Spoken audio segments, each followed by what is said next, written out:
नमस्कार, स्वागत आहे तुमचं. आणि आज आपण कोल्हापूरमध्ये आहोत.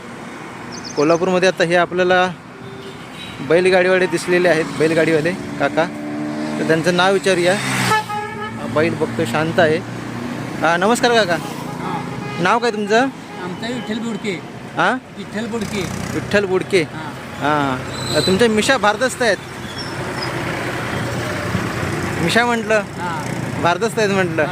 बरं, काय करतं तुमचं? बैलगाडी आहे काही काय? होय, ही गाडी. होय, काय उपयोग आहे बैलगाडीचं? काय कशासाठी? एवढी छोटीशी आहे ही? हे छोटी काय, बारकी आपली मशी आहे, 2-3 वैरण आणण्यासाठी. हां, हा बैल तुमचा आहे आणि गाडी पण तुमची. काय बैलाचं नाव काय? तान्या. तान्या. ओके. किती बैल आहेत तुमची? एकच बैल. ओके. भारदस्त मिशी आणि गाव कोल्हापूर. गाव आपलं गगनबावडा घरी आता इथे राहायला. म्हणजे कोल्हापुरी मिशा भारदस्त. तुमच्यापासून प्रेरणा सर्वांनी घ्यावी आणि अशा प्रकारचे भारदस्त मिशा ठेवाव्यात. स्वतःपासून पहिल्यांदा आता सुरुवात करतो. मलाही मिशा नाही आहेत.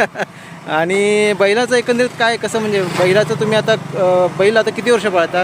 1-2 वर्ष पाहतो. 2 वर्षापासून. काय बैल परवडतो की कसं काय? परवडतो की बैल पाळायला. जरा काय वैरण आणलं नसेल तर परवडतोय, ना ते खादीने परवडत नाही.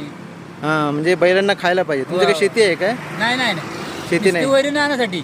वैरण आणण्यासाठी म्हणजे बैलगाडीचा वापर फक्त तुमचे वैरण आणण्यासाठी. ती वैरण कोणासाठी मग? मशीनसाठी. म्हशी किती आहेत? म्हशी 4-5 आहेत. 4-5 म्हशी. मग तुम्ही दूध उत्पादन करता? दूध रतीला घालतो. जरूर साधारण 4 म्हशी आहेत काय? हो. किती लिटर दूध येतं? ते 4-5 लिटर दूध येतं. दररोज 5 लिटर दूध. सकाळ संध्याकाळ. संध्याकाळ. हां, ते तुमचं चरित्र त्याच्यावरच आहे. घरात कुटुंब किती आहे, फॅमिली? ते खाण्याला आमची मालकीने एक आणि पोरगं आणि दुसरा दोघी. हां.